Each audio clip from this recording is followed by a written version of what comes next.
The first time David stepped onto Maria's porch, the air had that thick, electric smell of rain on the way.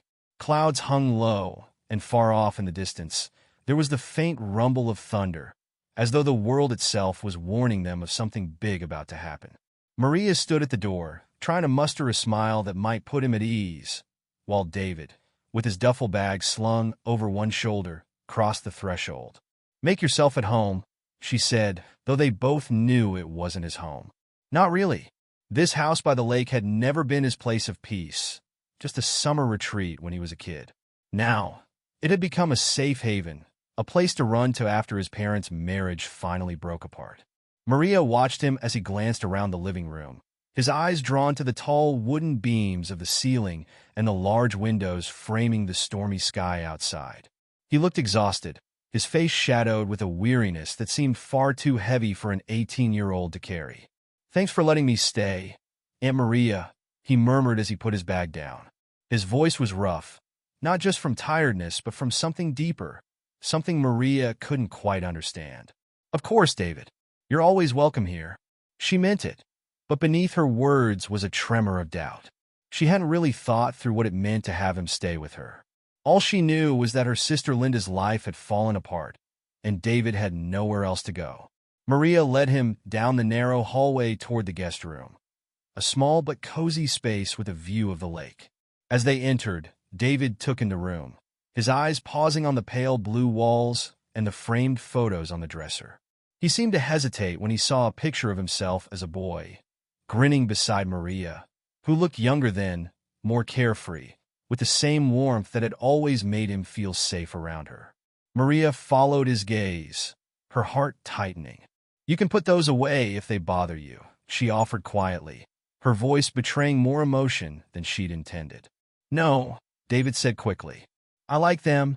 He dropped his bag onto the bed, and for the first time since he arrived, his shoulders seemed to relax just a little as he turned toward the window. "It's peaceful here." Maria nodded, unsure if he believed it, but she agreed anyway.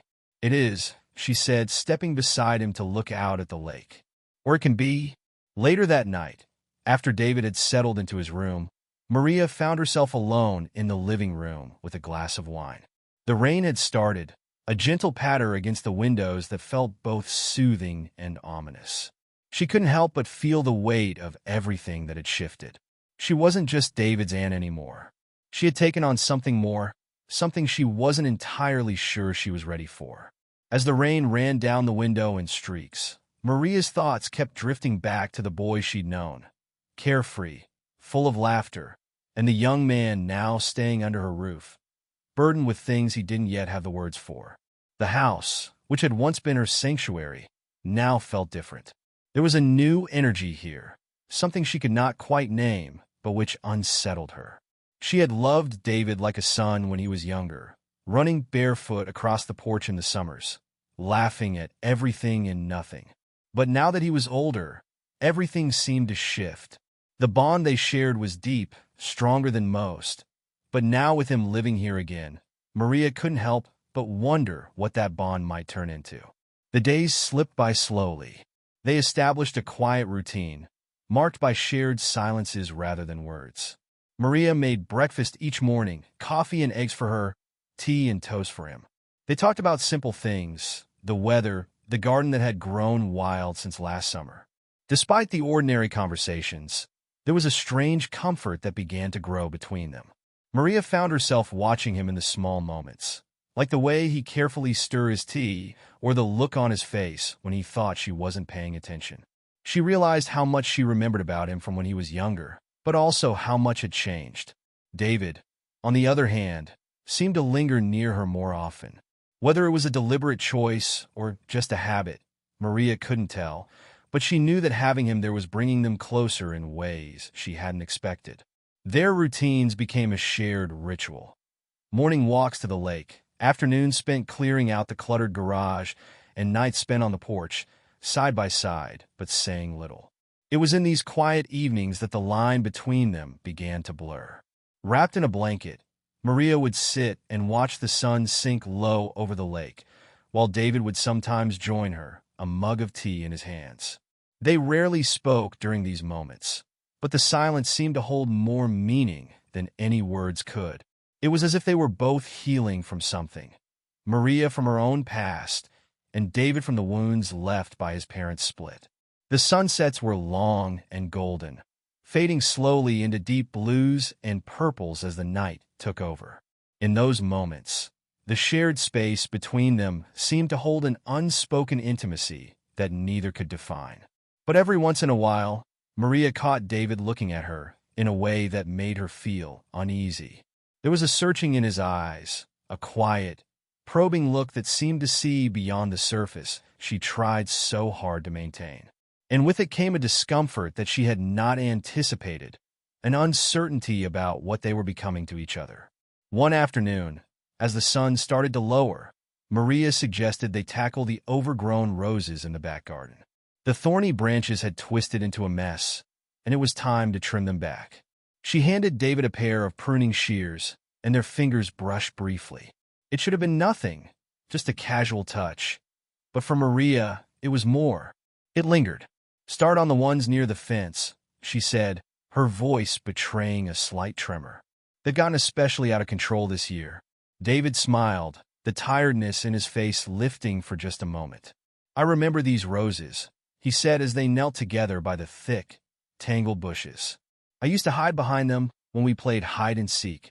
You always found me, though." Maria chuckled softly, the memory of a younger David, with dirty hands and a wide smile, coming back to her. "You were never a great hider. I could hear you giggling from a mile away. Or maybe I just wanted to be found," he said quietly, and his words seemed to hang in the air longer than they should have. Maria's hand paused in the middle of trimming the bush. She glanced up at him, meeting his gaze for a moment, and saw something in his eyes that was different. There was a tenderness there, a depth of emotion that she hadn't seen before.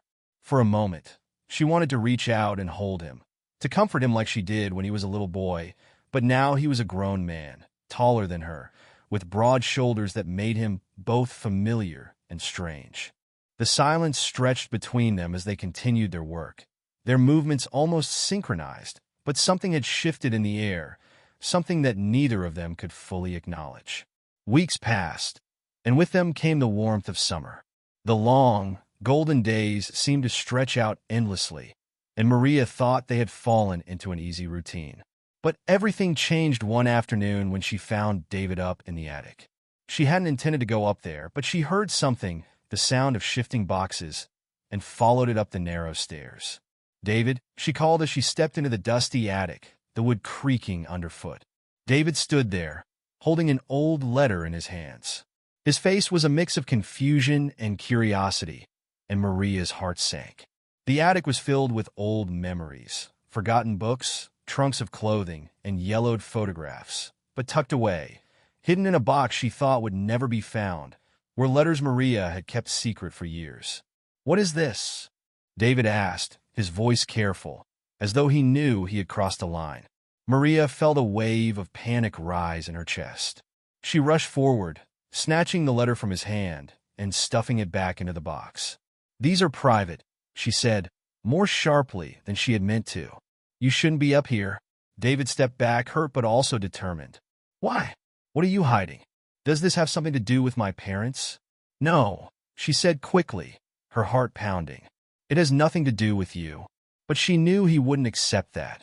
The look in his eyes, that quiet, determined look, told her he was not going to let it go. The conversation hung between them like a heavy curtain, waiting to be pulled back. That evening, they sat in silence on the porch, as they often did, but it felt different. The air was thicker, charged with the tension of what had happened in the attic.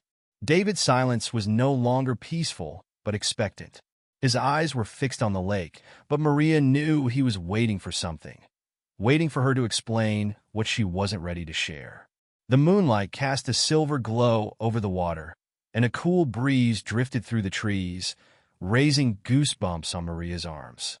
She wrapped her blanket tighter around her, trying to shield herself from the questions that hung in the air between them. "David," she finally whispered, her voice quiet, almost pleading, "let's forget about what happened today. Some things are better left alone." "Why?" David asked, turning to face her. His gaze was piercing, searching. "Why are you so afraid to talk about it?" Maria took a deep breath, feeling the weight of her past pressing down on her. Because not everything has a simple answer. Not everything can be explained. He was silent for a long moment, but his eyes never left hers. "You always understood me better than anyone," he said softly. "Better than my own mom." His words struck something deep inside her, and Maria felt a warmth rising in her chest, a dangerous warmth. It made her feel exposed, as though all the walls she had built over the years were beginning to crumble. "David," she began, but before she could finish, he leaned in and kissed her. The kiss was quick, almost tentative, like he was asking a question rather than giving an answer. His lips were warm against hers, and for a moment, Maria's heart raced. She pulled away almost immediately, her breath catching in her throat, the sensation of his kiss lingering longer than it should have. I'm sorry," David whispered, his voice filled with regret. "I do not know why I did that." Maria closed her eyes, trying to steady herself, to make sense of the moment. "It is okay," she finally managed, though nothing about it felt okay. "Let's just forget it happened, all right?" David nodded, but Maria could see in his eyes that he would not forget. And deep down, she knew she would not either. A line had been crossed, and there was no way to undo it. The tension between them had taken on a life of its own, and Maria feared what might come next. The days that followed were strained, filled with awkward silences and stolen glances. Maria threw herself into the mundane tasks around the house, trying to avoid being alone with him. But the small space made it impossible to escape.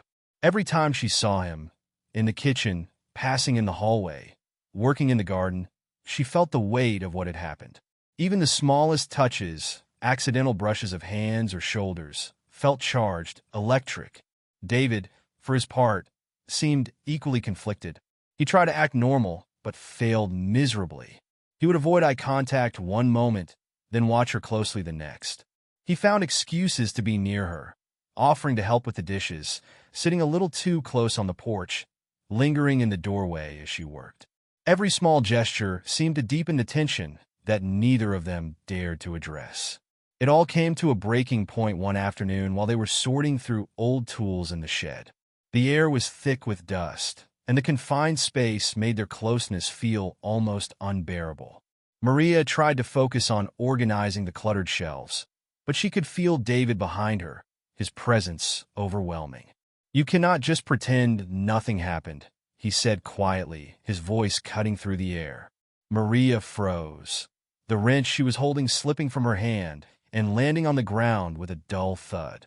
Slowly, she turned to face him, her heart pounding in her chest. "David, we should not be talking about this." "No," he said, his voice rising with emotion. "We need to talk about it, because I cannot stop thinking about it. And I know you feel it too." "David, stop," she pleaded, though her voice trembled. "You are confused. You are going through a lot, and I am just trying to help." "Then why did you kiss me back?" he asked, his words hitting her like a physical blow. Maria's breath caught in her throat. I did not mean to." "But you did," David interrupted, stepping closer. "You felt it? I know you did." Maria shook her head, backing away, though there was nowhere to go. "No, David, you do not understand. This is wrong. We cannot. This cannot happen." "Why not?" he demanded, his voice tight with frustration and something else, something more desperate. "Because of what people would think? Because it is not what everyone expects." "No," she whispered, feeling the tears sting her eyes. "Because it is dangerous. For both of us." And before she could say anything more, he kissed her again, this time with more urgency, more intensity. Maria's heart raced, and for a moment, just a brief moment, she let herself give in.